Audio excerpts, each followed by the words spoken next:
It looked like a dog, you know. They call it like the dog man or something. I mean, this thing was built. I mean, this thing was rugged. I mean, it's something I wouldn't want to tangle with it, you know. One night, I'm sitting there and I had a dead body in my bed. Yes, that's when I started hearing the doors opening and closing and them walking through the house. Giant ruby-looking thing appeared in front of me, then one next to it, then a third next to it. The third one opened up a porthole in my room.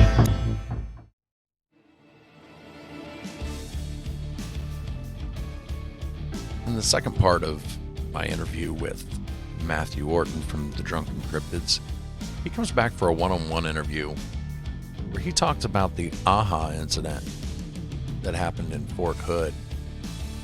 And I'm not really sure what to make of it. There's a lot of different elements here that could be Sasquatch, it could be a whole litany of things.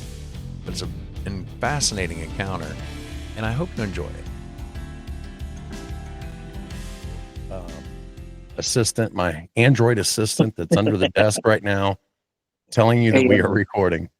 AI is real. That's right. John Connor's so disappointed. All right, we'll go ahead and get started. All right, Matthew, how are you doing today? Man, I'm doing good. The sun's finally shining.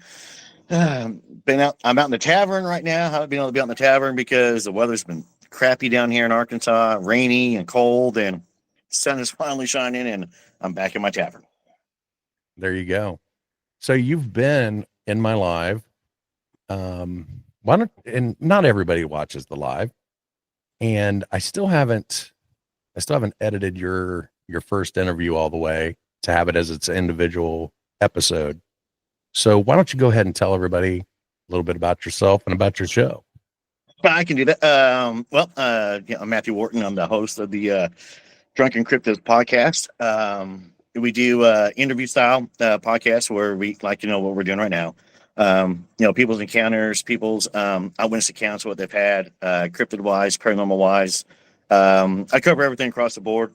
So whether it involves fairies or wendigos or chupacabras or Bigfoot, which is my favorite of all, we dig into it. We go out on expeditions as well. I just went on 2 expeditions in 2024 at the end of the year. One was filmed for Search for Sasquatch, which will air in March, by the way. So my episode airs in March of 2025. So I'm pretty excited about that. But yeah, so I drop an episode every Monday for sure, and Thursday if we can. And you find me on all our streaming platforms. Our website, obviously www.drunkencryptids.com. Our email is drunkencryptids@gmail.com. I'm on TikTok, all your social media platforms. I run the TikTok. Tommy, my producer, runs the Instagram and our X, which is weird saying that. Yeah, we're on X. So yeah, I'm not on X. I never liked Twitter, so I got too much to say it in 146 characters. Yeah, I mean, that's why, when we were kicking around the idea going on X, I told Tommy, I said, you run it. I have an account, but I said, set one up for us. And he goes, all right. And we really don't get much on there right now, but, mainly YouTube, we're getting a lot on. TikTok, definitely. That's how you and I met, which is awesome. Of course, we met through our good friends of, Nevermore Hollows. Oh, we got to mention Nevermore. I mean, that's given on my show. Yep. I am going to get you hooked up with a special guest, though, by the way. Oh, really? Yeah. I want to wait till we got recording to drop that bomb on you. So I'm going to have somebody big in the Bigfoot community. And if you know me already, you should probably know who I'm talking about. But I'm going to get them to come on your show and go over some theories, new research and stuff that we're doing. Well, I appreciate that. Are they going to come in live, or are we going to do an interview like this? Probably do an interview like this. Okay. I'm okay with that. Yeah, I get scheduled that for you. I appreciate that. Not a problem. That's what we got to do. We got to network to learn, for one thing, because I'm very new at this. Well, so the irony part is so how we got the Drunken Cryptids podcast set up during 2020. The C word. A lot of places were closed. I retired at that point in time. The military came out, retired me. So I took some time off work and enjoyed it. I had nothing to do, so I'd hang out at this little Smoky Dive bar, and we would sit in the corner. And I met some guys, and it started one night. We were drinking, and somebody brought up ghosts or something, and I was like, "Hey!" We got the conversation going. So every night we would sit there in this corner, little L-shaped corner of this bar, and visit and talk, and we would, share ideas and share stories. And the bartender, she goes, she goes, "Start a podcast." And I went, "What the hell is a podcast?" Because my idea of a podcast at that time was nobody listened to them. There was nothing to it. It was like, oh, okay, no one wants to hear me talk. No one wants to hear this. But it got planted. And last year, the incident we're going to talk about was driving me nuts. I mean, it happened in 2002. And it checked off all the boxes of everything cryptid. I mean, from Bigfoot to Skinwalker to fairies to everything. Checked all the boxes. So no idea what it was. And a buddy of mine recommended What's the Show. So, I started listening to that. And there was a couple of accounts that were similar to mine. So I emailed Wes and I said, "Hey, I want to, talk to you about, my encounter." And he actually emailed me back. We talked on the phone a few times and kind of gave him the clip notes of the incident. And he goes, "Hey, come on the show." And so that kind of planted the bug for me. And I was like, all right. And another good buddy of mine had always wanted to do podcasting, not as a podcaster, but behind the scenes, produce and stuff. So he kept pushing me and pushing me and pushing me. And I was like, so about a little over a year ago, I went, okay, we'll do one, but we'll start it next year. Let's get through the holidays and we'll get it going. And he goes, all right. And I had looked into it and I learned that the first thing you want to do before you even do anything is get a name and make sure nobody else has the name. Make sure nobody else has it, because you don't want to be, recording and have, hey, we're searching for Sasquatch, and realize there's a TV show called Searching for Sasquatch. You know what I mean? Right. So, we're sitting around, and I like to play the bar trivia games. You go and, not just bar trivia, but, restaurants will have like trivia, random stuff. And I love trivia. And so we would go about every other week, sit down, play, me and some buddies of mine and my ex. And they ask you always what your team name is. And I said, Drunken Cryptids. And they go, "Oh, that's pretty cool." And I went, "That's the name of the podcast." Yeah. So that's good. That's original. I mean, I can't think of anybody that has drunken in their in their podcast name, but I'm probably wrong. Somebody's going to come in the comments and be like, "Oh, well, it's this one, and this one all say drunken." I think there's a couple of them out there that have drunk or drinking in them. But so the original idea was, sit around and drink and do all this. And I realized that the more you drink when you're trying to record and get somebody's encounter out there, it's okay to have a few. And somebody even goes, "So do y'all just get drunk?" And I was going, "Well, there's a couple episodes you can actually hear we start slurring right there near the end." And my interview with Todd Neese, he actually came here to the tavern. We interviewed him. And it was about 4 hours total. So I had split it in half. So the second half, you could tell that me and him have been drinking. And what was fun about that, though, was the conversation flowed a lot easier. And it was more open and more honest than being guarded. And because I've learned, too, though, and as you know this now, having, this recent encounter you had, that sometimes it does take a couple of adult beverages to maybe get you to relax a little bit, to, unwind.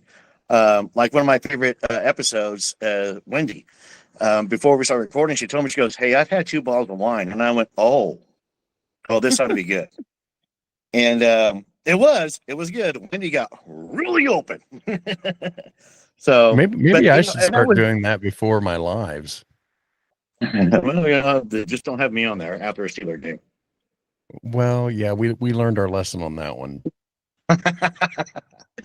Yeah, when it comes to me, I don't get shy about, the struggles I've been through, the internal battles I've had, throughout life and stuff. But because those are what made me who I am, and those have put me where I'm at today. And I wouldn't be where I'm at today if it hadn't been for going through some of those struggles.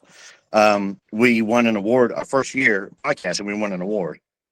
It shocked me. I would never thought in the world that we would win an award, and we won, best documentary podcast in Arkansas.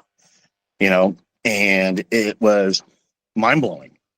To looking back to where I started at, to walking across that stage to receive that award, and it blew me away. It was overwhelming, in a lot of ways. As you know now, there's a lot of hard work that we do put into these shows. A lot of people don't know the hours that we do put in and the emotion that we put in.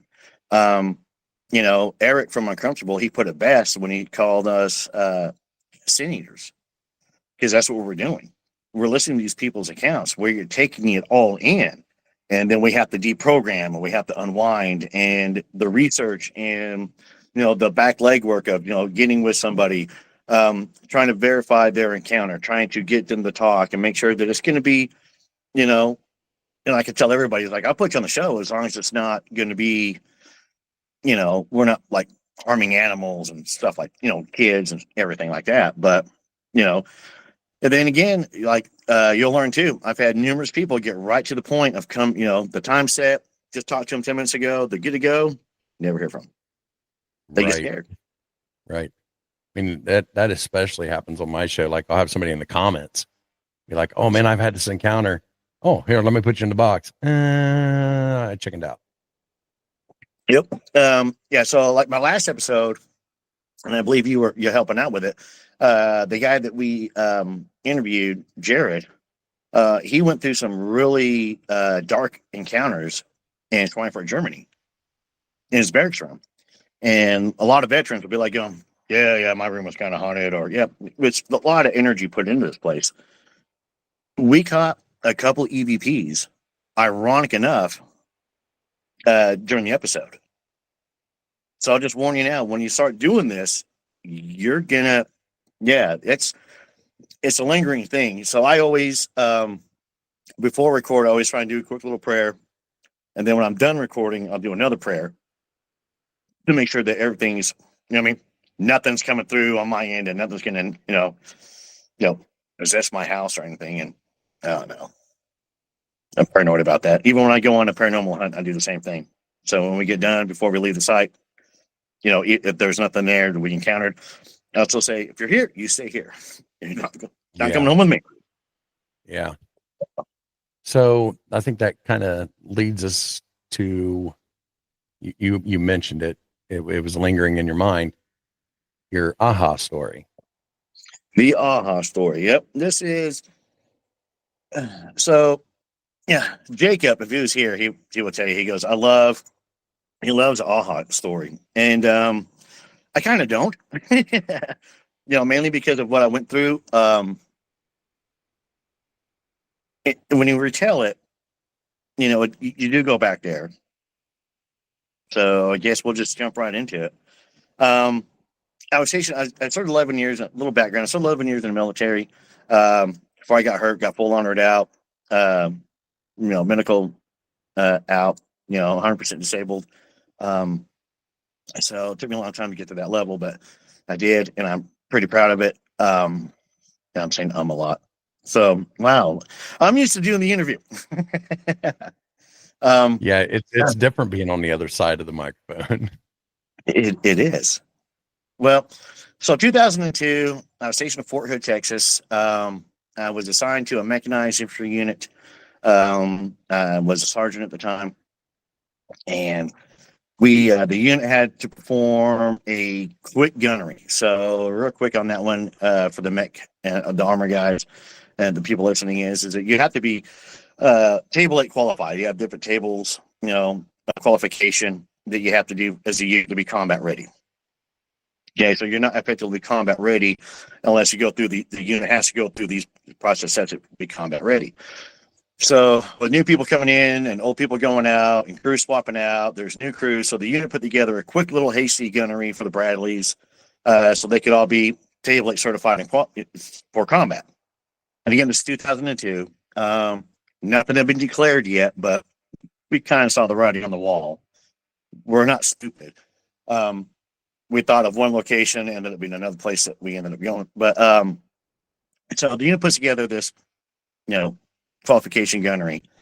And I guess the site wasn't big enough to store the ammunition on site, so they had to pick a different spot for it. And AHA stands for Ammunition Holding Area, AHA, AHA. So, the military is famous for abbreviating everything. So it's 24 hours on and 24 hours off. And then you do your regular duties, and then you would go back. It was a rotation. It was me and 2 other NCOs. So you have to have an NCO in charge. You have to have a couple of guards, and you're just guarding this little spot of ammunition. That was it. So my first rotation out there, I get there, and I'm expecting, because of where the location was at was nowhere we'd been at before. It was North Fort Hood. We never really used the Rangers out there. We always used Rangers elsewhere. And I actually had to get grid coordinates and drive my truck out to the spot. We could take our POVs, to get to the site. We wouldn't have to do a Humvee or anything. So, but I got to the spot. There was ammunition was set up, in a little squared off area. They had a little camo net put up. It's August. It's hot. And I expected a radio, a weapon. You have to sign for all the stuff. When I get there, none of it. I had no weapon, no radio, nothing at all. And the first hitch out there, not a problem at all. It was boring. It was boring guard duty. You just sit there for 24 hours and make sure nothing happens. You sleep. You rotate. Yeah, boring. So the second rotation, my second round coming in, I got out there and I relieved Sergeant M. I'm not going to use anybody's names. When I got there that morning, though, he looked exhausted. He had bags under his eyes, like he hadn't slept all night long. His guards looked, rough. I even told him, too. I was like, man, did y'all not sleep? What's up? And he goes, no, we had coyotes coming in all night long. And I went, oh, okay. And if you've been in the military, the coyotes know where the soldiers are at. There's food. We leave MREs behind and crap behind. We're not the cleanest military in the world. So it's a free meal. In some places, we leave our entire, everything behind. Everything. We leave all of our equipment, everything. Oh, yeah. There's billions of dollars of equipment. Yeah. It happens. It all depends upon who's in charge. Right. We're not going to go there. I just had to put that in. No. Oh, I know. No. Yeah, that's another show. So, but Manning, so Sergeant M told me that the guys were coming in and they slept in the bed of his truck all night long. And I was like, all right, well, okay, whatever. And I had the 2 kids that came out there with me. I'm going to call them Daniel Boone and David Crockett, and you'll hear about that the reason why in a minute. So they come in, they're there, and they hear this, and they were from another platoon. So I'd never worked with these kids before. They never worked with me. And I was just like, all right, I got, Crockett and Boone out here with me, but we'll see. Got everything set up under the camo net, make sure all the ammunition was still good to go, signed for the ammo. That was all I signed for. And they took off. So the most dangerous people on the planet are bored infantry soldiers. They really, really are. They are. I was one, so I know. And these kids are creative, and they're talking, and we're kind of wandering around, just kind of staring off. And the setup was kind of neat. We had, you drive down. We were about 400 meters away from the hardball paved road, the main road that everybody would drive up and down on. We were about 400. We were 400 meters to the west of that, going down a tank trail road. To the left was really thick woods. To the right was kind of open, but like a field. And then there was thick woods past that.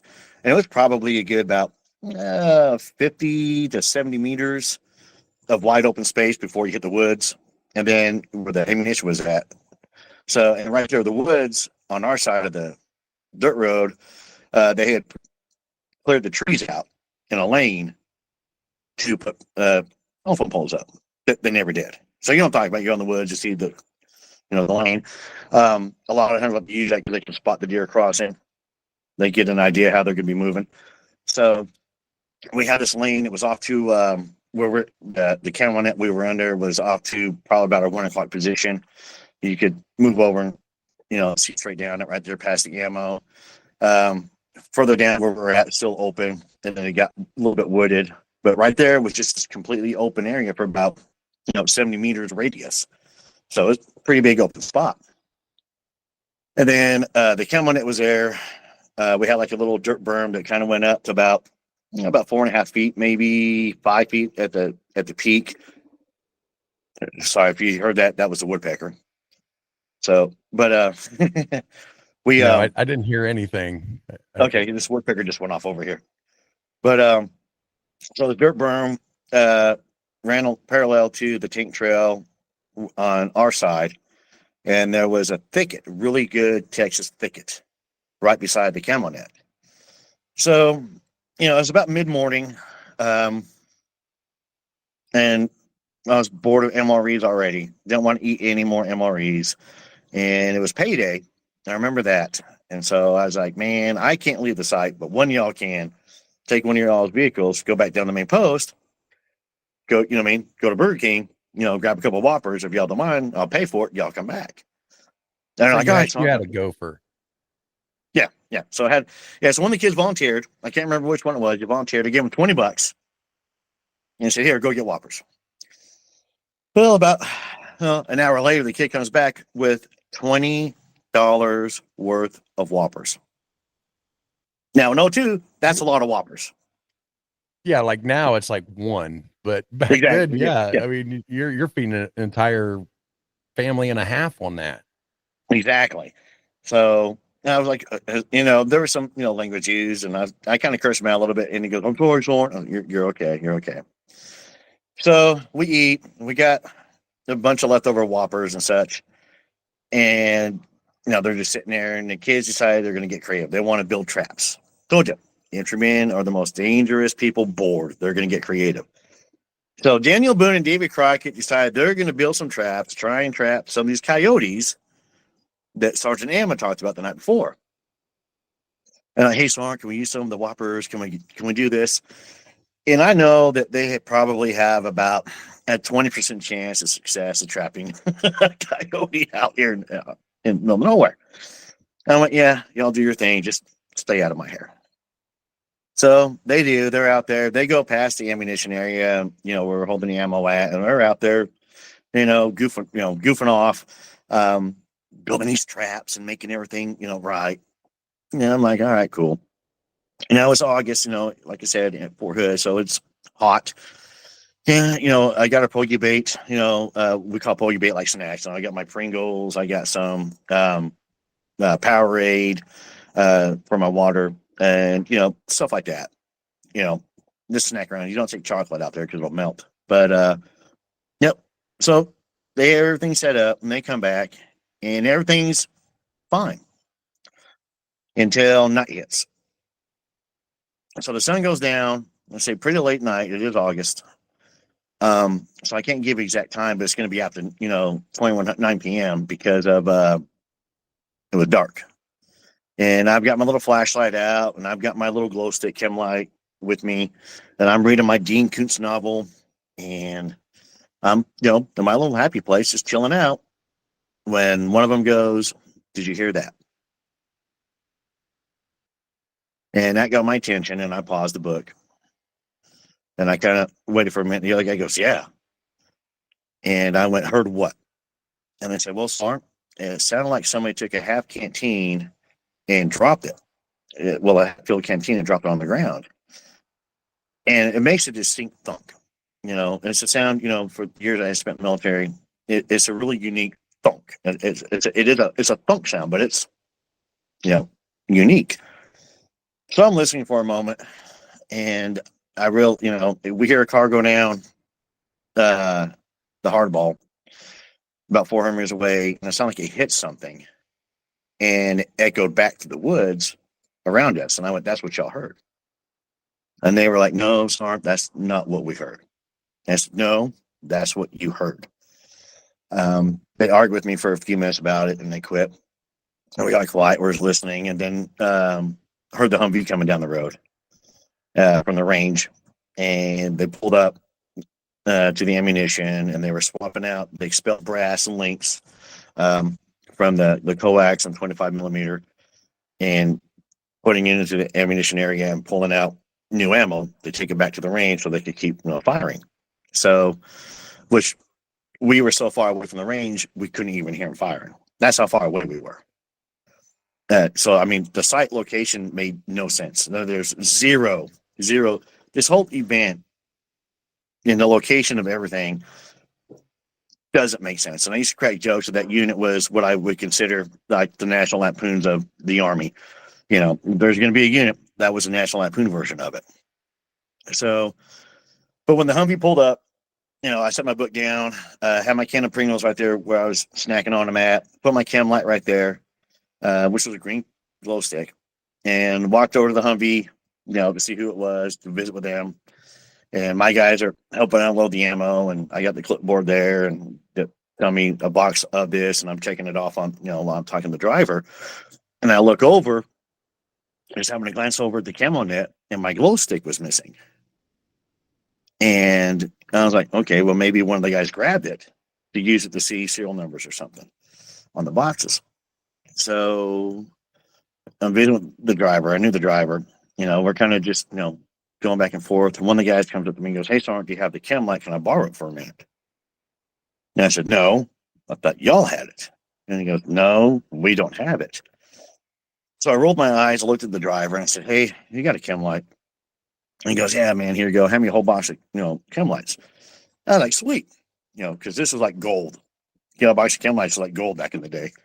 So get the chem lights. We're counting everything off. And the guys are like, "All right, cool." And the Humvee drives off. And we go back, and I'm, looking around for the chem light. I just nowhere. I asked the guys again if they took it. They said no. I'm checking their pockets because you can see it glow through their, the pockets. It's that dark out there. No moon was up. It was just star. We had no other illume other than starlight. So the chem light would glow through their pockets if they actually had it. And so I'm kind of in the back of my head, I'm kind of looking up, in the woods and outside, looking around, going, expecting to see my chem light like bobbing through the woods, like some coyotes got it or something. And I'm like, all right. So I go back to sitting there, and I realize that now let me back up. Let me back it up just a little bit there. Before the Humvee got there, after the thunk sound they heard, I realized that the crickets to my left, which is the west, further away from the hardball, there was no crickets, there was no insects, there's nothing going off. And you could hear it to the right, but you couldn't hear it to my left. And then it flip-flopped. It went from, sound would go up on the left and sound would go down on the right. And then we just kind of something's moving around out there, where we can't see. And I thought that was kind of odd. And that's when the Humvee showed up and the chem light disappeared. So now we go back, and there's a woodpecker again. We go back to the camo net, and I'm just kind of sitting there, and I'm about to grab my book again, and I realized that everything is quiet. And I was like, well, the Humvee just left. We just made a whole bunch of noise. So I go to about 10 minutes. And within about 10 minutes, the sound came up to the right. Nothing to the left. And that's when, I can't remember, it was one of the kids caught it as well at this point in time. And he would say, "Hey, Sergeant." And I go, "What's up?" And he goes, "I don't hear." I said, I know. I'm listening." And he goes, "Okay." And they were getting a little spooked at this point in time. And I don't know why. The funny part is I can't remember why they were getting spooked. I wasn't spooked in any way, shape, or form, but they were. So to make them feel better at this point in time, the sound had come back. I decided I was going to go and mark the pickets because the ammunition was surrounded by concertina wire. I was going to go mark the pickets with the chem lights that we had. We had a whole box of them, so I might as well use them. And my justification was for, in case they come back at night, the Humvee comes back, somebody shows up, the area is marked off, they're going to see it, kind of, trying to justify it, tactically, if that makes sense. So we get to the first picket, and the guys are with me, and I got my little flashlight, my little pen light out.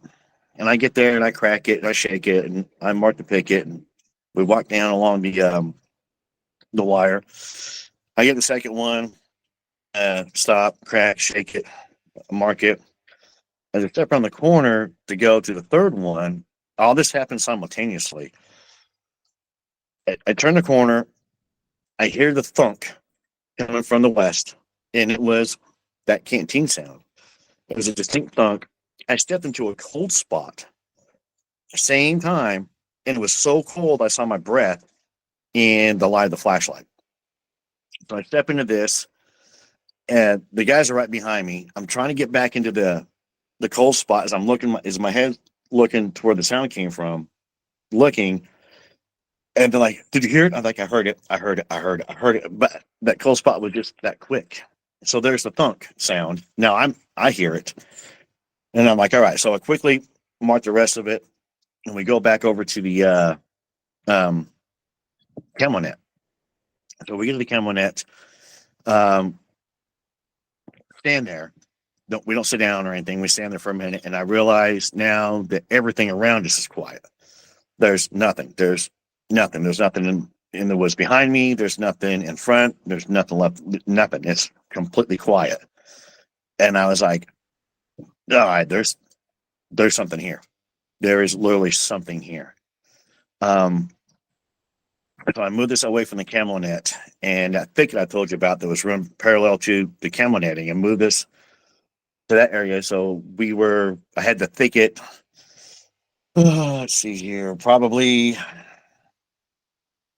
don't know, maybe 3-4 feet to my right there. So a little, I could maneuver. The ammunition was a good, probably about 10-15 meters to my left. And I was facing to the east, where the hardball was at. And I had Boone and Crockett behind me, and they were facing in opposite directions. So we had a little 360 perimeter put in place. And I, try to whisper to them that we're going to do this because if somebody's out here, they're going to zone in on the camo net and the ammunition, not the thicket. So I pulled us out of that. So as we're there, a quick question. Yeah. So you felt like at that point that there was something stalking you, or someone stalking you at that point? Someone. Yeah. In my mindset, there was some. So one, Fort Hood's really big, is one of the world's largest military installations. Lots of units are out there. We never used North Fort Hood for training. My unit never did. So I didn't know if there was another unit out there training. And either A, they were going to mess with us, B, thinking we were the Op 4, or that, there was the Op 4 thinking we were the Blue 4. Op 4 is the opposing force. So when you train up against each other. So you have an Op 4, which is called opposing force, and then Blue Force, which is, the good guys, if you want to call it that way. So in my mind, there's somebody out there messing with us. Right. At this point in time, there's somebody's out there. There's another unit has to be out there. So that was, I'm lodged. I mean, not one time am I thinking cryptid or paranormal. Nothing at all has even entered my mind. So we get into 360. I'm facing east. Daniel Boone and Crockett on my shoulders facing opposite directions. And something starts walking towards me. Yeah, two-legged, step, step, step, step. And I mean, it's a deliberate walk, and I'm like, all right, yeah, it's somebody, there's something, yeah, someone's here. Like I said, it was dark. I had the tree line that made a good backdrop, shadow wise. So I'm squatting lower and lower and lower, and I'm trying to get low to the ground to angle up so I could see the silhouette of them against the trees. So I'm trying to put the trees out of the picture so I can see them, if that makes sense. The kid behind me, Boone or Crockett, started saying, oh shit, oh shit, oh shit. And I popped him with my elbow to shut him up. Because, he's hearing this thing walking up. I got my little flashlight out, and I'm waiting for him to come, the end to be able to get close enough. And it got about 4 feet in front of me. Couldn't see it. And I turned the light on. And it should have been right there. And it wasn't. Instead, something in the thicket to my immediate right moves. So this all happened simultaneously. Turn the flashlight on. There's nothing in front of me. I'm fully expecting to see somebody camouflage. BDUs. Right there. Nobody's there.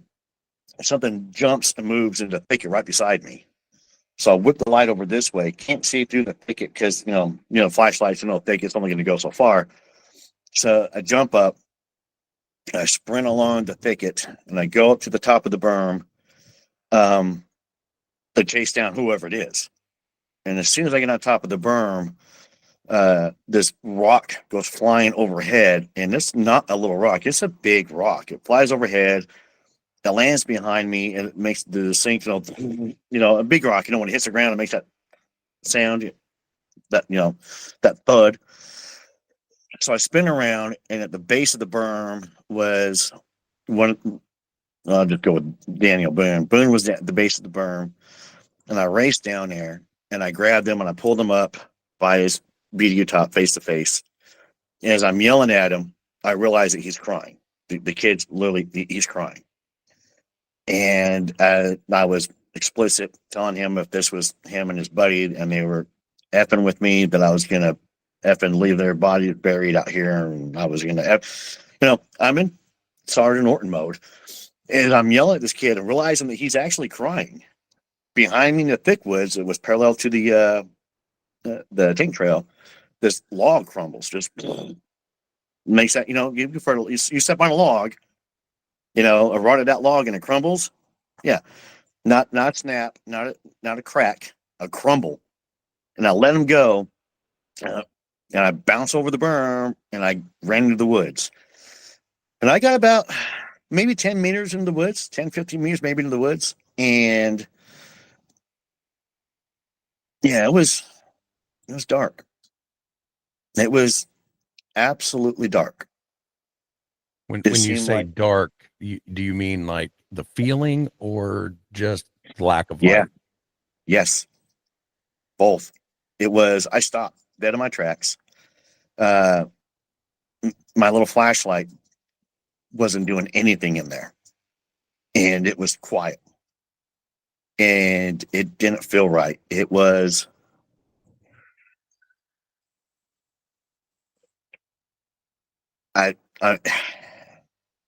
that was probably the most scared right there the whole night of me in those woods. And I remember standing there, can't hear anything. Don't hear the guy, the soldiers, nothing.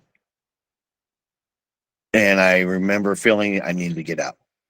I needed to get out. I needed to get out. And I slowly started to try and backtrack, and I kept looking over and make sure I wasn't going to trip over a log or something on my way out.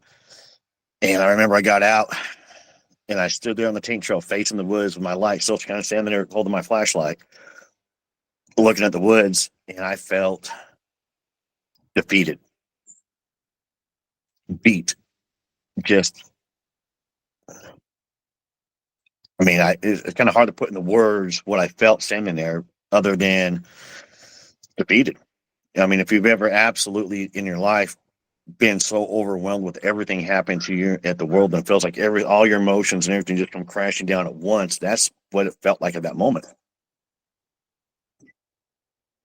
And I was like, okay. And I turned my head to the right and I looked and I saw my truck. And I walked down to my truck and I was like, oh, I've got you guys now. And I started my truck up. I turned my headlights on. When I turned the headlights on, it lit the whole area up. Turned the brights on, lit everything up. And my thought was, I've got you now. I've got you now. I've got you now. And then the military train kicked in. Noise and light discipline. You can't be doing this. You can't be doing that. Got to turn it off. Got to do this. Everybody and their grandma is going to see your white lights now, out there. And I was like, crap. So I turned my truck off. I turned the headlights off. And, 2001, this movie had come out that everybody was crazy about. And called Fast and Furious. And they had all their cars decorated with neons and everything. And so everybody went on this really cool neon craze. All right, I did the same thing. So I had neons on my truck. And, we couldn't really have them on. It's all illegal, but you could, switch it. So I had the windshield watch jets, the squirt out of the hood. You remember those? So I had neon ones. They would light up blue. And I had to switch on my, the cab of my truck. And so I was like, all right. So I put the switch, turned the neons on, and I put off a little soft blue glow. And I went, all right, got this. I walk over to the camo net. Daniel Boone and David Crockett are pretty much hugging each other at this point in time, and they're both visibly upset. And I lit a cigarette, and I was about to say something to him. I turned my head back over to my truck. The driver neon winked, like something walked in front of it. Dropped my cigarette, and again, in a matter of seconds, I'm at the front of my truck. Nothing's running down the tank trail either direction. Nothing ran into the woods. Nothing was under the vehicles. I looked. Nothing. And that same feeling of defeat came over me. And I remember I just reached into the cab of my truck and turned the neons off and walked over back to Daniel Boone, David Crockett, grabbed my cigarette that I dropped, picked it up, and I sat down outside the camo net, and they sat with me at that point, and we just kind of sat together for the rest of the night, listening to the sound of, the lack thereof, crickets, the bugs just moving around us. You just all night long until about 03:30 when the moon came up. The moon finally broke up over the eastern horizon, and it lit everything up. It wasn't a full moon. I remember that, but it was about a half moon. But being out there, you know how it is, when it's completely dark and that moon comes up, even a half moon, it lit the whole area up. And that's when everything went normal. Wow. So, I got home that morning after guard. My ex-wife, when I walked in the door, looked at me and asked if I was okay. I had bags under my eyes. I looked, and her, as she described it, was shell-shocked. Wasn't normal, wasn't right. And that evening, I was linking up with a buddy of mine and his wife. We were going to go over. He was going to grill out. We're going to have some beers and hang out. Then I got there, and Sam was like, he's like, dude, you all right? And then Mike's like, oh, no, yeah, some weird shit happened to him last night on guard. And Sam was Hispanic. Sam was a good guy. But he goes, oh, you want to talk about it? And I was like, you're not going to believe me, brother. And he goes, oh, no. So we sat outside. And I just told him the same story I just told you. And he goes, what do you want to do? I said, to be honest with you, I want to get back in my truck. I want to drive back up to that damn spot. And I want to make sure that those guys are okay. And he goes, let's do it. I'm like, all right.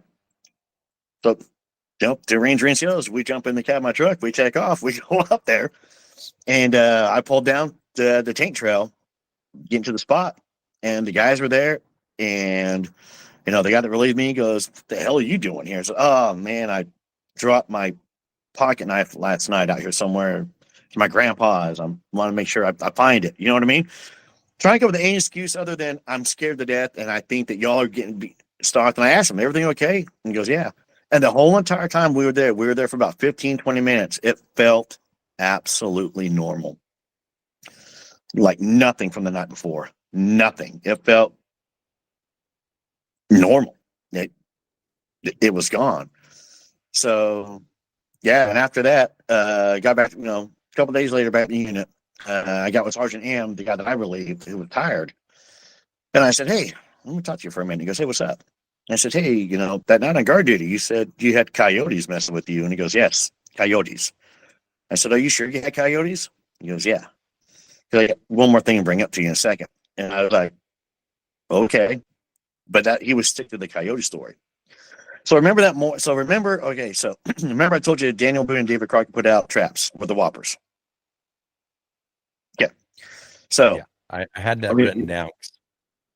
Okay, so let me back that up. So that morning when the sun came up, sun comes up, everything's happy, it's warm, you're rationalizing everything. And I remember I said, you know what? Coyotes. Yeah, coyotes are going to throw a big rock. Coyotes are going to break this. Coyotes are going to do that. But my mind in the morning is coyotes. Go check your traps. I tell you right now, them whoppers are gone. That's what it was. And the guy's like going, oh, good. Yeah, coyotes. So they go running out there. And I'm not going to lie, I pat myself on the back. I'm a smart guy. I got this thing figured out. Now they're jumping up and down. They're yelling my name. And I'm like, yep, I'm about to be proven right. The whopper was untouched. The next whopper was untouched. The next whopper was untouched. Every whopper they put out there was untouched. And then if it had been a coyote, they would have been gone. I mean, as soon as you turn your back, they're sneaking in and stealing that stuff. So yep, and they already know that we're there. If they were there the night before with Sergeant M. Right. So I know the answer to this because I wouldn't do it, but you probably didn't report this to anybody. No, we don't. We don't report it. Right. We don't. We don't. I mean, like Daniel Boone, David Crockett, they weren't in my platoon. They tracked me down about a week later, and they wanted to talk about it. And I was like, all right. And I said, hey, we were looking on the map where we were at, and probably about 2,000 meters away is an archaeological site on the map. And I went, okay, like, well, maybe it has to do. So no. It's where, a firm believer in everything. But even I feel bad. I told him, don't worry about it. That's not what it was. Leave it alone. So how far away was the AHA from like the main base? No, it's probably good. 20 miles, if that. 10 miles. So you're basic. I mean, you're out there by yourselves. I mean, there's nobody around. No, so the only thing that could have happened, we were outside. This is after 01. We locked down Fort Hood after 01, after 9/11. So gates to go through, but this was past the gate. So you actually had to have an ID and identification to get onto your main post. You could be a civilian and drive up and down out there if you wanted to, because it was an open post before that. And trying to close down Fort Hood, I'm sure for the military was a logistical nightmare. I'm glad I wasn't in charge of that. But my mind was the Texas militia. We always had threats of Texas militia. I know that for the millennial New Year's, 99 to 2000, Texas militia, we had the big computer scare. Everything was going to crash. This was going to happen. Don't run your computer. This is going to be bad. Texas militia was threatening Fort Hood. So they put armed, me being one of them. So I spent New Year's Eve for the millennium on guard duty, locked and loaded, protecting, ironic enough, Fort Hood's ammunition area, which had a telephone and building and ammunition and weapons. So me and my guards were all locked and loaded. And we had the MPs there. We had fireworks going off at one point when people were celebrating. MP showed up because somebody called in fireworks. So that was a crazy night. Nothing weird, but just, military crazy. But out there, that one site, you're supposed to have a radio to be able to contact somebody when you're on any kind of guard duty. Cell phones were expensive at the time. You had to pay for it by the minute. It was, and if you could call like at midnight, then you would get like half off, or you remember, it was stupid. So, nowadays, like, I got a phone, we're good, but no, we didn't. We had nothing. Yeah. I mentioned the whole calling after 9 PM to somebody younger at work, and they looked at me like I was crazy. Yeah. It's a whole new, it was a totally different time frame. But so, like I said, go ahead. So when the whole canteen sound, and you said that a vehicle went by and it hit something, did it make that exact same sound, or did you just justify that in your mind? I didn't hear the first sound. They were describing the canteen sound to me. So when the car drove down and hit something, the echo came back. That's what I was justifying it as. Because in my mind, you know, there's, yeah, I was logical all the way up till I got into the woods. And when I got in the woods, you know, my spidey senses were screaming at me. Everything was screaming at me. I wanted to leave. I mean, it was, you know, I was just fine. You know, I could go home. No one's going to know. You know, I come back out here at 5 a.m. I'm good to go, you know, and, you know, but, you know, the discipline part of me, you know, for the military was like, no, there's some, you know, my general orders. I will guard everything in the limits of my post and quit my post only when properly relieved. That's your first general order, and they beat that into your head all the way through basic. You know, so if you know, my job right now is to guard this coffee cup, this damn thing is going with me everywhere until I'm properly relieved as somebody to guard it. You know, Right. and you know, it's speed into you, speed into you, speed into you. So it was, you know, the discipline kicked in, and I stayed, and it was, yeah. I mean, we're going 22 years, almost 20. It'll be 23 in August. Years since this happened, and you know, trying to rationalize and justify everything. And I remember I was watching. It was in the early. It was about 2009, I think. I was watching a show. Like, you know, one of the Bigfoot shows on TV or something like that. And they were talking about these rocks being thrown at them, you know. And I remember I was laying in bed watching, and I sat straight up and I went, whoa, whoa, whoa, whoa, whoa. You know, because I was always into Bigfoot, but I wasn't like researching everything all the time and digging into it like I am now. So when I heard these reports started coming in, you know, about people having rocks thrown at them, and then one person goes, "It was a big rock," and I was going, "Whoa, whoa, no, there's no way Bigfoot was out there. There's no way that was Bigfoot, because he couldn't be where everything was happening at once. You know what I mean?" So I was like, "Okay, that couldn't be it." But okay, so Bigfoot throws rocks, you know, and then you know, skinwalker stuff, and you know, and I have a hard, you know, one of the cryptids you know, there's a couple of cryptids I have a hard time buying into, but I was like, no, I can't be that. No, I can't be that. No, I can't be that. And I don't know what the hell it was. I don't know. Never saw it, but I heard it. I mean, you heard it. It was walking. It walked up on me. I mean, it literally walked up on. I mean, I should have seen it. I should have seen shadow, anything. So that leads me into another question I had. You said when you turned on your light, you was expecting to see whatever it was right in front of you, but something moved off to your right or left. I forget what you said. My immediate right.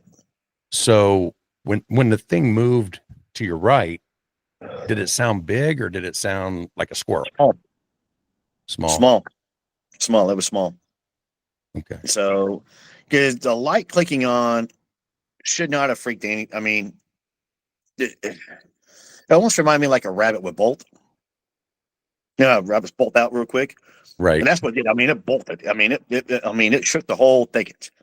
And it wasn't quiet about whatever it was doing, but it was all simultaneous. The light coming on, nothing there.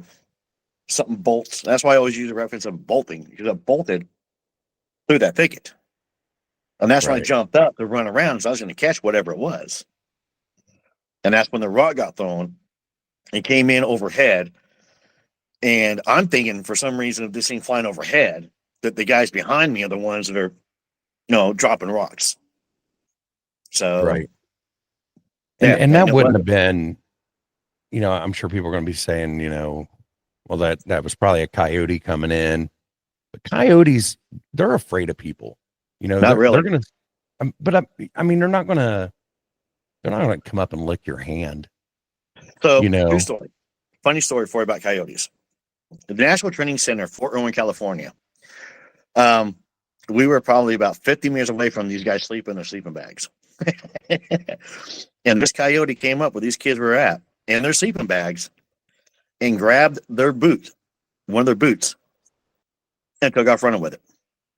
Really? He was wearing the boot? No, he has boots. He was in his bag. He has boots outside. You know, because you always shake your boots out in the desert. And so I grabbed one of his boots and took off running with it. And we were, laughing. This poor kid had one boot. We had to get his duffel bag so he could get another boot because this damn coyote took off with his boot. So was They will anybody come in. awake? I mean, you guys saw this happen? Like you saw the coyote come in, or Yeah, I physically, me and a couple other guys, we watched. That was on my squad. We watched this coyote come in because there was another squad. Right, two squads we were working together, and so we were set for one observation point, and they're set somewhere else. And it was early morning. We had enough light. We watched this damn coyote coming in because someone goes, "Hey, Sergeant, there's a coyote." I was like, "Oh, cool, coyote!" You know, you get excited. And as I go, hey, he's going to, you know what I mean? He slunk right on in, grabbed that boot, slunked right back out again. wow, the coyotes that you've encountered must be way different than the one I must have, like, emotionally or socially awkward coyotes in this area, because if anytime I see them, as soon as you start approaching, they're gone. It's because y'all shoot them. When we're out there training, we don't shoot them. We're not allowed to shoot the wildlife. We're not allowed to do this. We carry blanks with us when we got training. So yeah, they are pre-programmed and raised in those military bases to where there's people. All right, yeah, it's people, but there's food, and they're not going to hurt us. Yeah, that's a good point. That is a very good point. We are Midwest, and we like to take out anything that we don't like.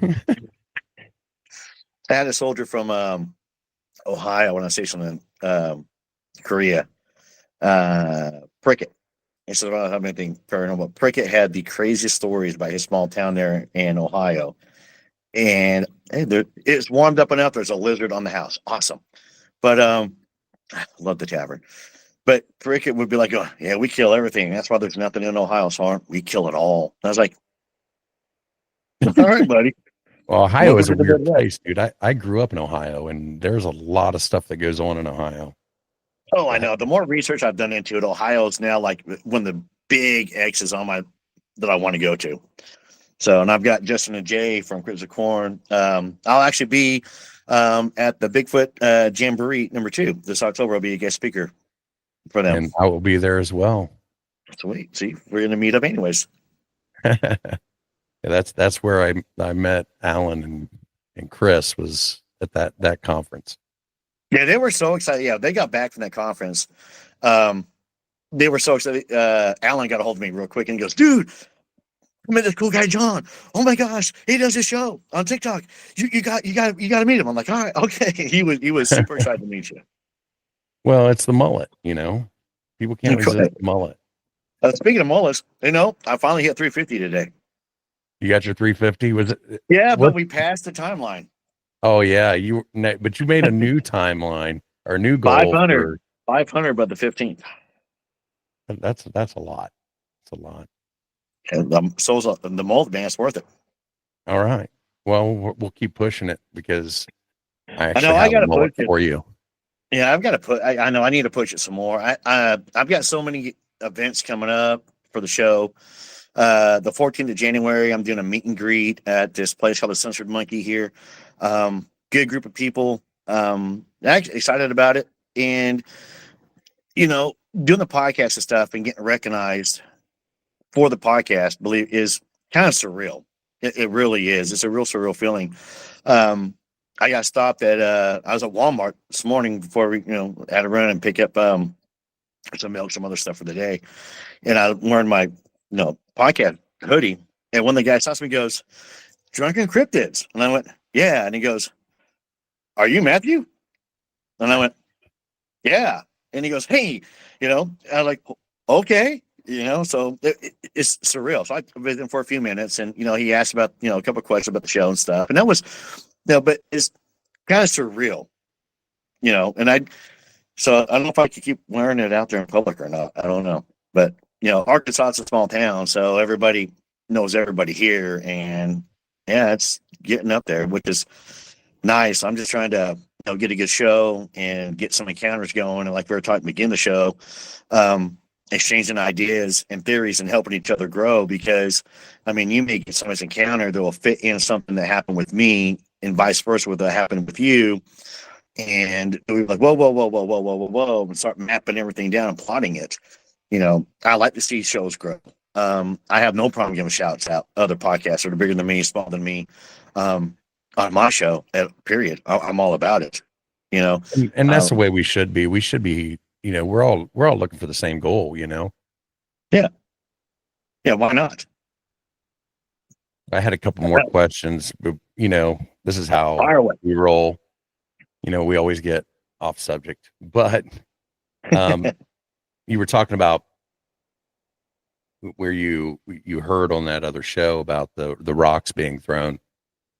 The feeling of dread is also something that's mentioned a lot with Bigfoot and, you know, these different cryptid encounters too. And it's funny that you know, I mean, not funny, but you know, that's compelling to me that you did have that feeling of dread. I have an answer for that one. All right, so I've been kicking around the idea, and so the world. Okay, so the world's a small world. All right.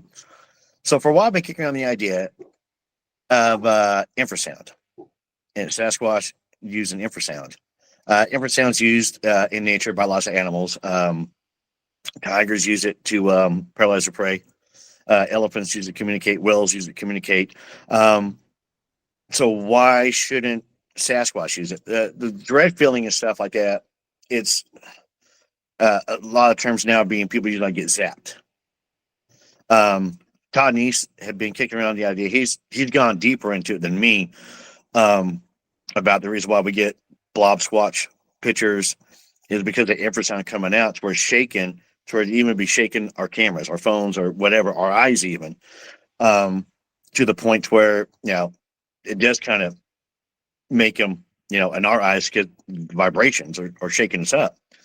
But with infrasound too, though, there was, I want to say India.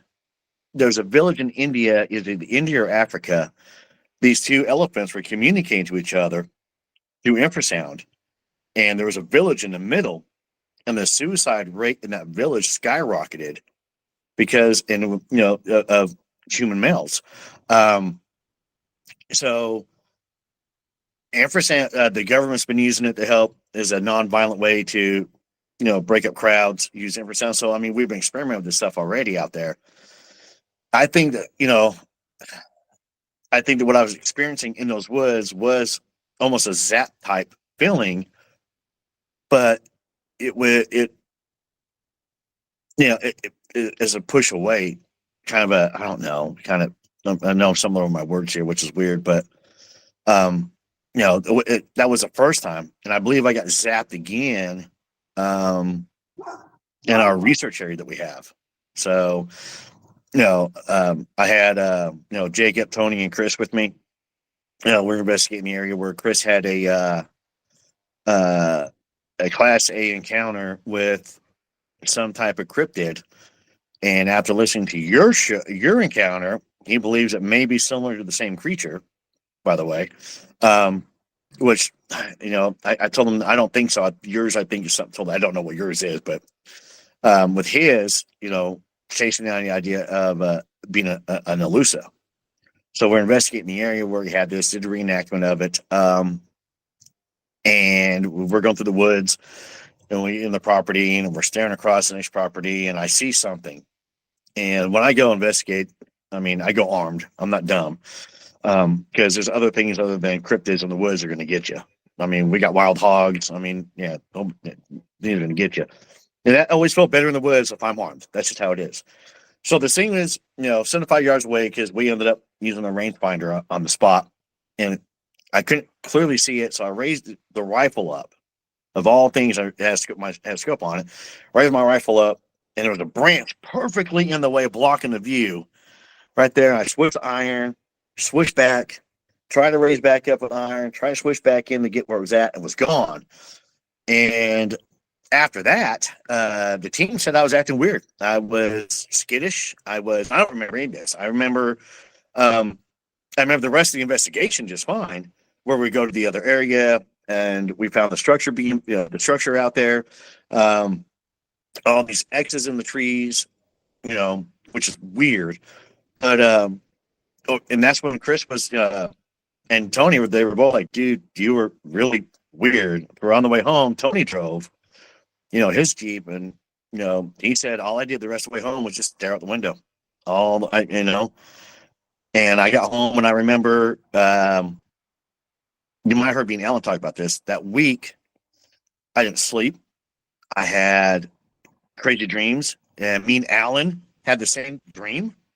Yeah. That week. I don't know if you heard about that or not. Yeah.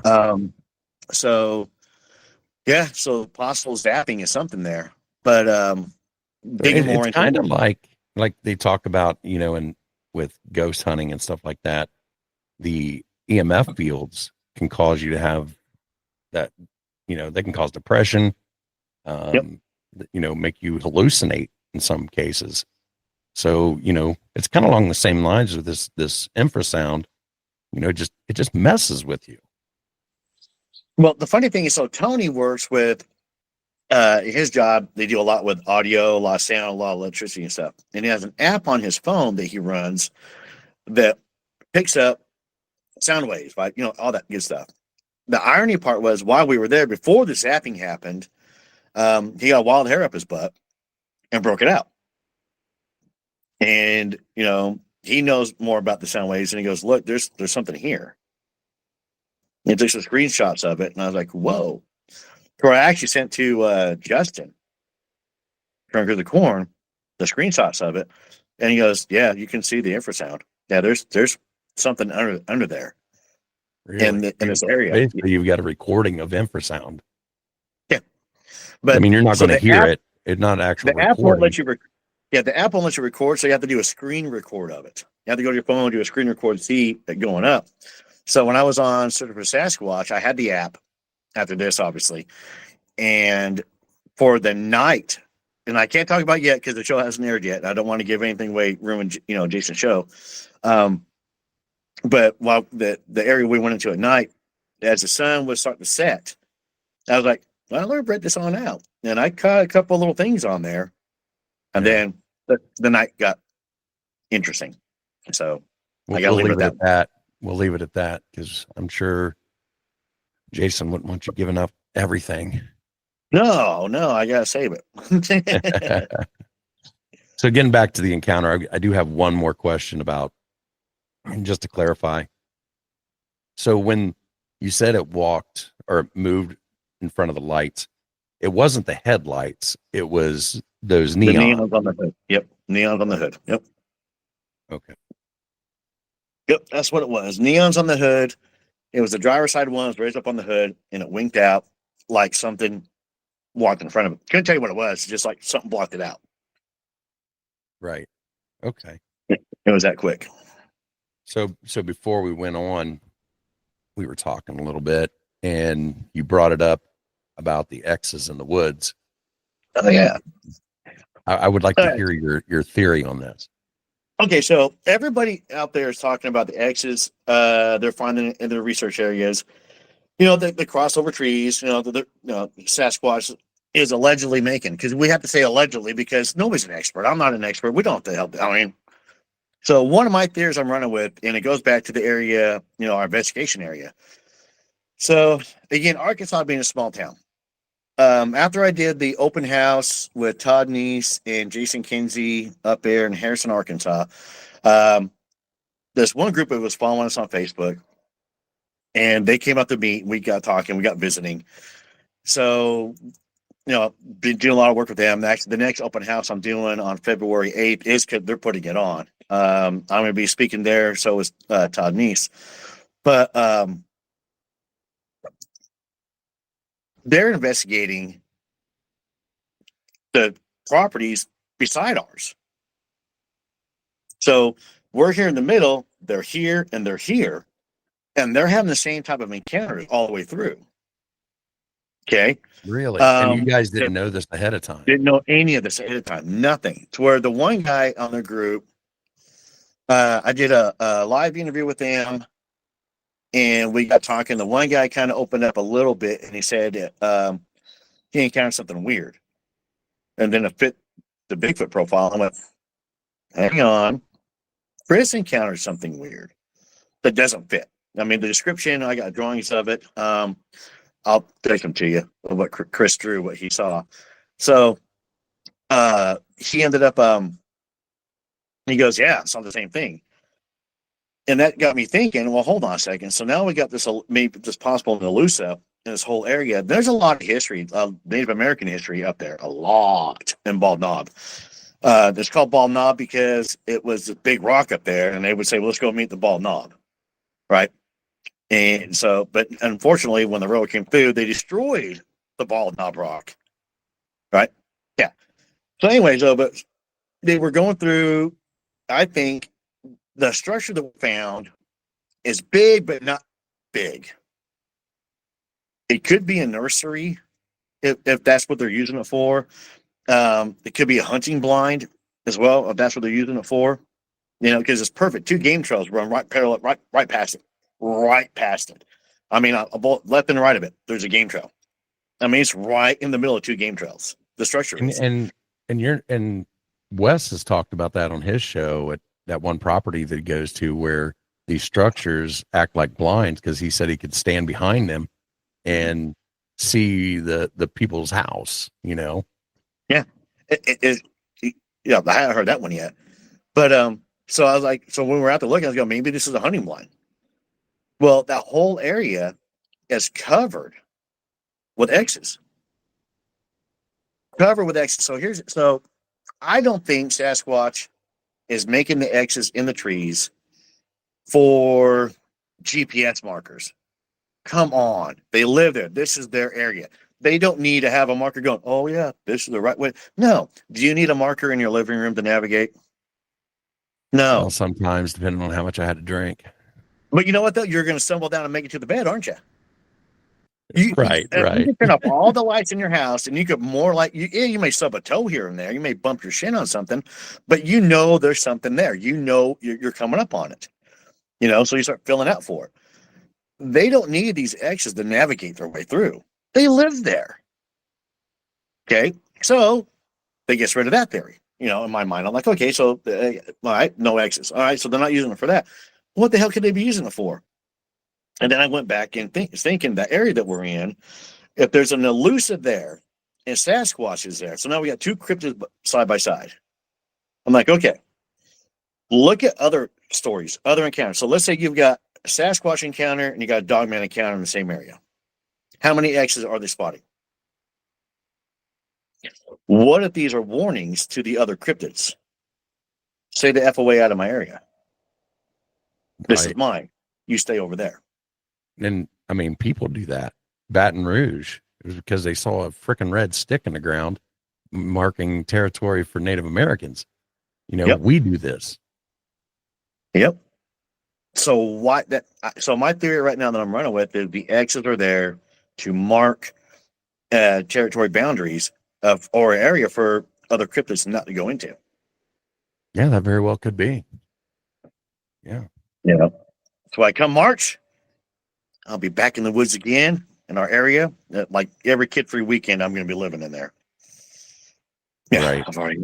Oh yeah, I'm going to need the bottom of this. So we're going to put ground sensors in, drones going up. Oh yeah, you're going. I'm going to find out. Going high tech. I'm going to get to the bottom of this. I got you. Well, I hope if I got that by something, I want to know what it is. But there's another theory running around. Kicking it around, you know, it's been discussed off air. So like the area 1, it's the 2 areas, area 1 and area 2. Area 1 is where the Nalusa was at, where I got zapped at. Area 2 is where the structure's at. Area 1 is dead. I mean, it's like a dead area. It's weird. It's the worst thing in the world. It's dead. We were there, and we found animal remains, bones. The bones are still there. Aren't going to be there very long. Bones are still there. We found a dead armadillo. We found a dead snake. We found, and the pick clean. The bones are still there. Nothing to eat in the bones yet. But it just felt dead. The other property around it, full of life, squirrels, chipmunks, all that other shit going on. Nothing where the Nalusa could be at. And that's where we picked up on the infrasound running through there as well. So Tony goes, well, maybe there's a river or something. We're picking up the sound of the river. There's water underground. There's something running underneath us. And I'm like, going, no, I think we're picking up infrasound. I think there's something more to it out here. Another show told me to get a Geiger counter. And I can't say the name of the show, and I can't say who it was yet because they have a documentary that they were in that is going to be aired, I think, next year sometime. Okay. Yeah, I'll tell you off air. But I can't ruin it because he opened up to me about it. So that could be a portal area. And that's the reason why the area is the way it is. Where whenever they hunt that area, they don't get a lot of deer there. They go to the other area where the blind's at, they get a ton of deer. Really? Yep. It's just really, I mean, when you get there, you feel it. I mean, you really do. You feel it as you're walking into it. You can feel it just start to change. The whole area start to change. And then when you go to area 2, it's like you're in the woods. But area 1 almost feels like you're waiting for something to yell cut because you're in like some horror movie. It's got that horror movie vibe to it. So it's definitely surreal. But there's no X's over there, none. But there's X's over there by the structure in area 2. That's odd. And that would make sense to me, my now, of course, that could change because, as I tell everybody, my opinion of, Sasquatch changes probably every 2 hours. Well, yeah. Every 2 hours it changes. You come across new information, new experiences, and it's like, well, that kind of throws that out the window. But yeah, like on my interview with Wes, on the Sasquatch Chronicles, he always asks people at the end of the show what you think it is, and at the time when I did my interview with him, I was like, it's a flesh and blood creature. It is this, da da da da da da. Now I'm like going, I have no idea. Could it be paranormal? Could it be this? I mean, Todd Neese has a theory right now, and I've been kicking it around too, though. The reason why they appear to cloak is because of their fur. They've got clear fur. Now, all their fur is clear, the way the polar bear is, but there's enough of it mixed in there to where they can blend in. They can kind of camouflage to a point where they appear to cloak, So I have a theory on the blurry pictures and the cloaking. Have you ever watched a peacock when they unfurl their tails and they shake? Yep.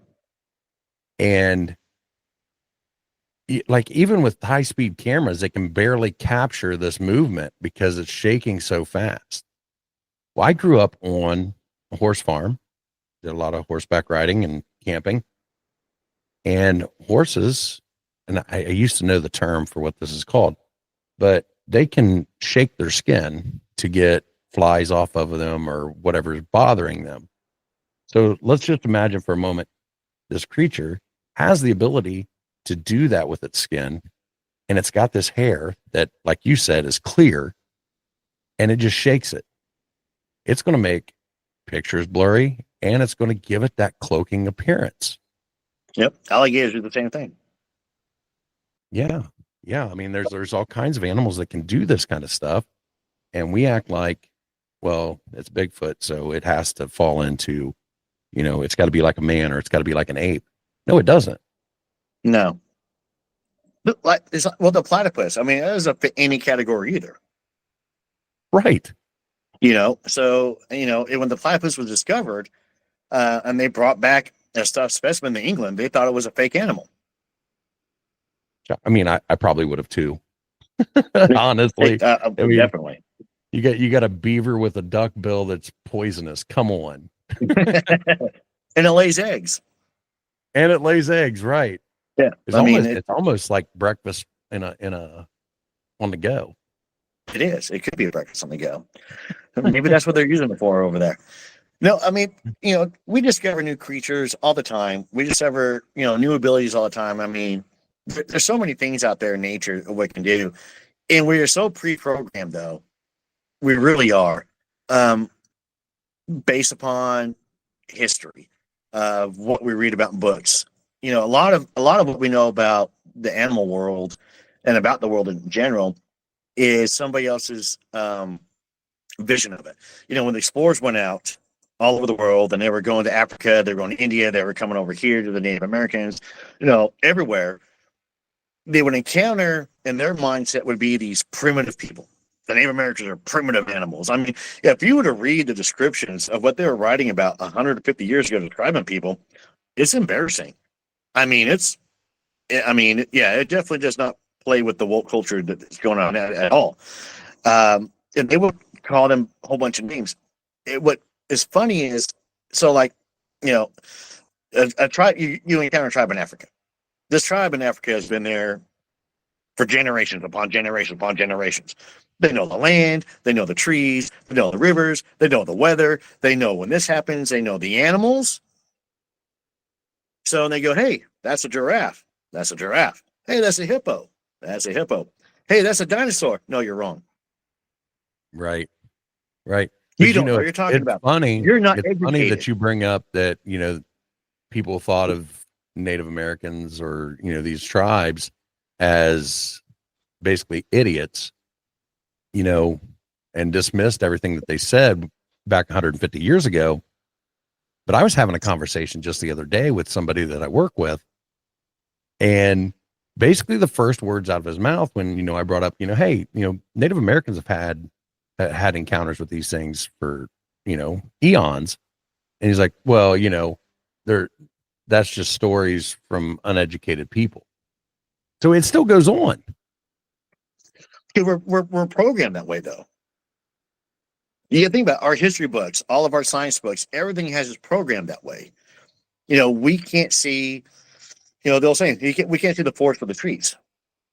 You know, Right. and a lot of people can't. You know, there are stories and encounters and descriptions. We're not talking about, you know, a simple little drawing. We're talking a description that goes into detail, lifestyle, how they live, how they operate, what they do, all the way through when it comes to fairies, trolls, gnomes, Sasquatch. I mean, they're featured on totem poles. I mean, why is Sasquatch featured on a totem pole that has a moose, has a bear, has a deer, has a raccoon, and there's a Bigfoot? Yeah, all those are real, but that one. Right. No, that's Right. not real. Nope, that's not real. Nope, that's not real. You know, and it's the world is okay. I'm all about movies and weird stuff. Have you seen the movie Onward? I have not. Watch the movie Onward. It's an animated series. I believe it's on Netflix, and it's really it's like a D&D world. You know, Dungeons and Dragons, right? Right. So imagine like D&D where they have all the fairies and the magic and the dragons and everything, but then they discover technology. Okay. So they're driving cars, they're flying airplanes, you know what I mean? They're using electricity. I mean, they're watching TV, you know what I mean? So now all these mythological creatures are now, yeah. But there's, and now, so when you mention magic to them, they go, no, you're full of crap. That doesn't exist. It's not real. You see what I'm saying? It's Right. a really neat, it's a kid show. And I remember my kids wanted to watch it.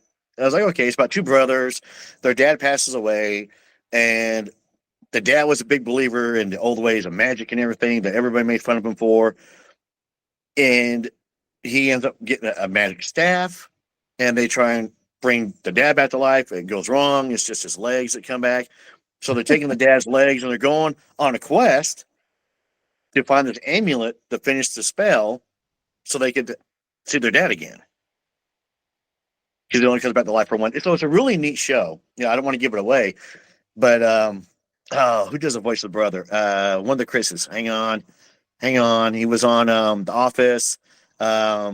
He's wow, I'm gonna get in trouble for the Marvel movie where he's Star-Lord. Oh, Yeah, Chris Pratt. Chris Pratt. Yeah, he does the voice of the older brother. Gotcha. Okay. I might have to check it out. I don't watch a lot of animated. Well, I'll take another one to watch, and it kind of got me. Is The Watchers? Yeah, I did like that movie, and I know the show's so you seen that? supposed to be pretty good too. They did the research that she did on this movie was amazing. I mean, I was like, whoa, whoa, whoa, whoa, whoa. And again, too, though, it falls back onto, in history, we've got these descriptions and these lifestyles of all these mythological creatures that we don't believe in anymore. Right. At all. Right. And, there's more to it than that. And again, it falls under the whole entire, nowadays everything's a demon if there is paranormal. And I disagree. Nowadays it's, you're making it up. You're doing this, you're doing that. And I'm not. I mean, I'm not making, what happened in 2002 down at Fort Hood, why would I make that up? And that kills me about the non-believers in this. Yeah, are there people out there who misidentify things, or maybe they are making it up, but not everybody, and not the majority. It can't be the majority of these people making this stuff up, because there's nothing to gain from it. Nope. If anything, you're risking the ridicule of coming forward and telling your story, because people are so closed-minded and they've been programmed to, well, it's not, I didn't learn it in school, so it must not be true. Now, I was talking to a girl this past summer, and about my, she found, talk about my show and everything I do for, my podcast, all that good stuff.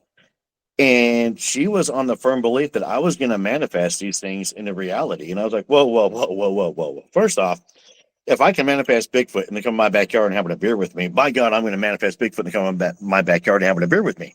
Absolutely. I have lots of questions for the guy, but I do believe in the manifestation point too, though. And I think that some of the new cryptids that we have that come out here, like the Rake, for example, is one. Slender Man is one. I think through the use of the internet, because the internet's not all bad. There's good things about the internet, but I think through the use of the internet, we create these things. And whatever is demonic or evil out there is used, whatever we're putting into it, almost like a Ouija board type of way to, manifest some of these, new cryptids into being. Yeah, there's Slenderman sightings. There's Rake sightings. I mean, you potentially could have had a Rake sighting. Yeah, the more I've looked into it, I really, really don't think it was a Rake. It was just the first thing that came to mind when I first saw it. And we've already been going for an hour and 33 minutes, so we're not going to go into my encounter. Oh, no, it's fine. This is how all of our conversations go. So I was expecting this. I enjoy doing it. I do. I mean, it's my favorite topic. What's funny is that, like when I have the fire going and people are down here, we'll talk about football, we'll talk about this, then it always comes right back into cryptids and paranormal and, theories out there and asking about this and asking about that. Everybody has an opinion, and I love hearing their opinions. I want to hear opinions. I want to hear what you think it is. I want to hear, if somebody has a crazy encounter, I want to hear what it was about. I want to know this stuff, because the world, I think, the world is a magical place out. It really is. Magic has been around the world forever, and I think that we've just got to the point where we have forgotten it. Magic is used in the Bible. It's used in the Old Testament. It's used throughout history. Yeah, that could be an entire another episode of us talking about that, because there's so much that's written in the Bible that I love it. Christians don't even believe. We're not going to go there, because, like I said, that could be a whole nother episode. but I do think that we've kind of hit the attention span of my audience. So why don't you go ahead and plug your show again and tell everybody where they can find you? And not a problem. Oh, it's Drunken Cryptids. Just as it's spelled. .com is the website. We're on TikTok, X, Instagram, Facebook. The shows are on all your streaming platforms. There's a few platforms I'm fighting with right now. Tommy's trying to get it fixed, but definitely Spotify, YouTube, a whole bunch of other ones. I appreciate it. Likes and shares are greatly appreciated on that one. Any encounters you want to talk about? Again, we won an award. I will be speaking at the Bigfoot Ohio Bigfoot Jamboree #2 in Ada, Ohio in October. I'm going to Alaska, Portlock, Alaska in July to be filmed for another documentary. We'll be up there for 10 days. Got a town hall meeting February 8th at Paradise Pizza in Ozark, Arkansas that I'm going to be a part of. I've got, let's see here. I got more. I got a live show. I'm doing a live show with the Cryptids of Corn crew on April 5th down here in North Little Rock. So they're coming to town. So Justin and Jay will be here. We're gonna be hanging out at the tavern the night before. So it's pretty excited about that. And yeah, follow me. That's where I'm at. Yeah, if you like the show, great. Not, well, great. So, I don't do it for the haters. right. We mentioned it at the beginning. If we can get you up to, is it 500 subscribers by the 15th? Oh yeah. Oh, yeah. So okay. So yeah, it's 500 subscribers on YouTube by January 15th. The mullet time. Yeah. Unfortunately, I this episode's going to air after that, though. Well, okay. Well, I tell you what, I'll push it out to. Let's see here. Okay, you got a calendar in front of you? I do. I got my mullet calendar back here. Sweet. What? Okay. What day of the week is 31st of January? Friday. Cool. We'll make it February 1st. Saturday, February 1st. Saturday, February 1st. Midnight of Okay. Saturday, February 1st. So yeah, 12:01 Sunday morning, the 2nd. Contest is over. Yeah. Actually, I can work this in. I don't have anything scheduled quite. I don't think I have anything for the 23rd scheduled to release yet. So we might be able to get this worked in before then. That'll work, but we'll try and get it done by then. Yeah, so that's what we'll do. Yeah. Well, I'll keep pushing you on my show, and I know you've got some other interviews you're doing coming up. So we'll try to get your name out there. Oh man, I forgot too. Hold on a second. So I'm also on Patrick and the People, which is another show every other Tuesday that airs in the morning. It's a live show, kind of like a radio talk show they have me on, but they'll bring a cryptids in there. And then I haven't told you, I'm going to be an announcer for a wrestling event here in Little Rock. Nice. Yeah, on the 25th. Yep. So amateur wrestling, they're going to have me come in and be an announcer for that. So that'd be fun. I like announcing. Know. I do high school sports, but yeah, I do I don't know anything about wrestling. I'll just say, hey, look at the body slam. You know, I don't. Yeah. Well, I mean, if they can fake the wrestling, you can fake the announcing. I sure can. Damn it. Well, Matthew, I really appreciate you coming on this morning, and I will. We're going to go ahead and wrap this one up, and we'll talk a little bit offline. Always. All right, brother. I appreciate it. Thank you for having me on, man. I appreciate it. Thanks again.